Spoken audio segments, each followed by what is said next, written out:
Assalamualaikum warahmatullahi wabarakatuh. Perkenalkan, nama saya Rifki Adet Madani. Saya dari Fakultas Syariah jurusan Hukum Tata Negara semester 5. Di sini saya ingin sedikit menjelaskan tentang materi, yaitu eksekusi untuk memenuhi mata kuliah Hukum Acara Perdata dan Peradilan Agama. Dosen Herpin Yoki Pradikta MHI. Baiklah, langsung saja.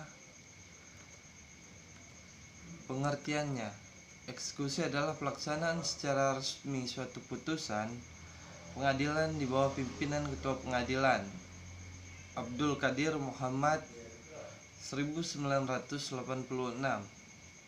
Putusan pengadilan dipaksakan kepada pihak yang dikalahkan karena ia tidak mau melaksanakan putusan dengan sukarela. Eksekusi memuat aturan dan tata cara lanjutan dari proses pemeriksaan perkara.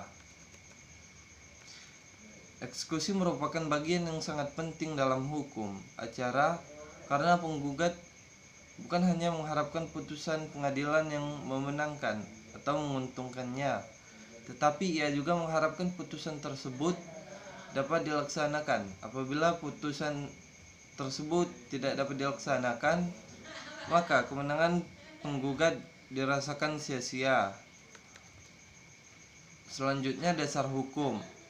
Dalam hukum acara perdata, dasar hukum eksekusi atau pelaksanaan putusan pengadilan diatur dalam 1. Pasal 206 sampai dengan pasal 258 RBG, pasal 195 sampai dengan pasal 224 HIR. Yang kedua, pasal 1033 RV. Yang ketiga, pasal 36 ayat 3 dan 4 Undang-Undang Nomor 4 Tahun 2004 tentang Kekuasaan Kehakiman.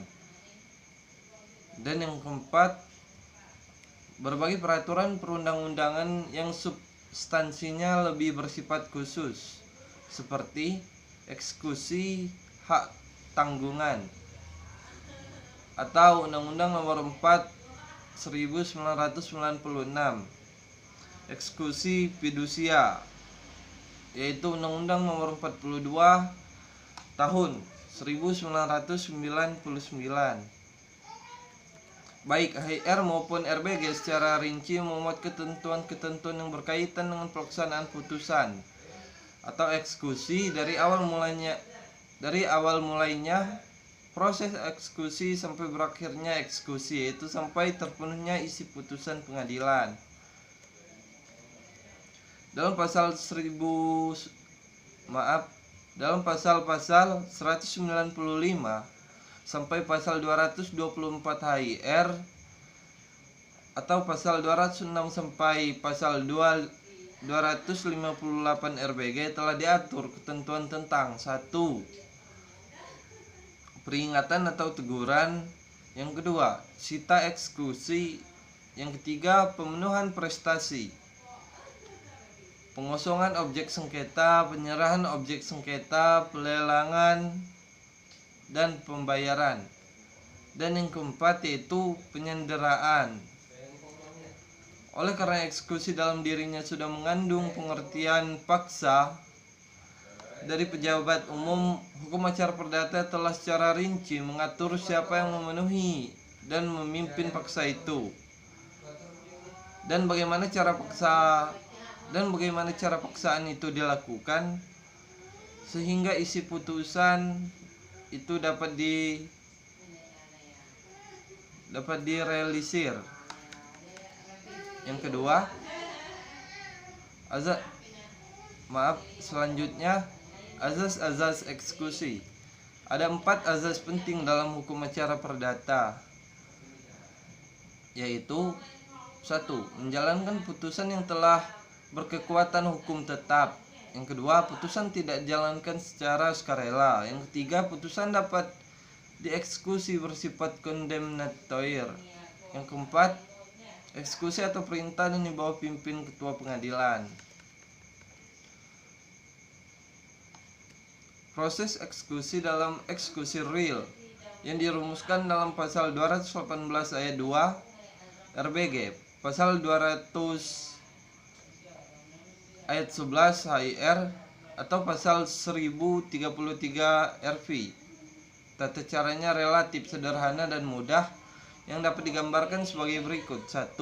Ketua Pengadilan Negeri mengeluarkan perintah eksekusi atau pengosongan.